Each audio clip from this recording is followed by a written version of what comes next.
गेल्या वर्षभरापासून अशोक सराफ अशोक मामा या मालिकेत प्रमुख भूमिकेत दिसत आहे.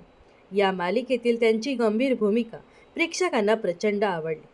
कडक शिस्तीचे असणारे, लोकांना कठोर वाटणारे पण तितकेच मृदू, सत्याची साथ देणारे, मुलाची चूक असेल तर सुनेच्या पाठीशी खंबीरपणे उभे राहणाऱ्या अशोक माजगावकरांनी प्रेक्षकांच्या मनावर राज्य केलं आहे. अशोक सराफ यांच्याबरोबर या मालिकेत रसिका वाखरकर, चैत्राली गुप्ते, निवेदिता सराफ, नेहा शितोळे, शुभवी गुप्ते असे अनेक कलाकार महत्त्वपूर्ण भूमिकेत दिसले आहेत. सर्वच कलाकारांच्या भूमिकांचे वेगवेगळी कौतुक झाले. निवेदिता सराफ यांनी काही दिवसांपूर्वी मालिकेत एंट्री घेतली होती, तर आता ही मालिका लवकरच प्रेक्षकांचा निरोप घेत आहे. मालिकेच्या शेवटच्या भागाचा प्रोमो नुकताच प्रेक्षकांच्या भेटीला आला आहे. तर कलर्स मराठीने अशोक मामा या मालिकेचा एक प्रोमो शेअर केला आहे.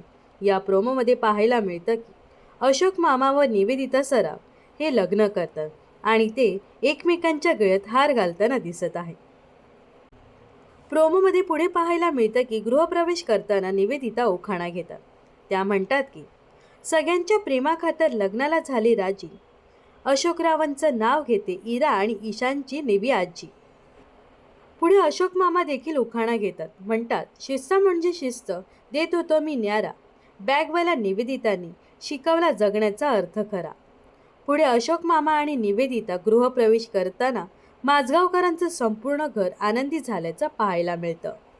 तर अशोक मामा या मालिकेचा शेवटचा भाग आज 10 जानेवारीला प्रसारित केला जाणार आहे. तर ही मालिका 25 नोव्हेंबर 2024 रोजी प्रेक्षकांच्या भेटीला आली होती. तर अशोक मामा या मालिकेला तुम्ही किती मिस कराल हे नक्कीच कमेंट्स करून सांगा.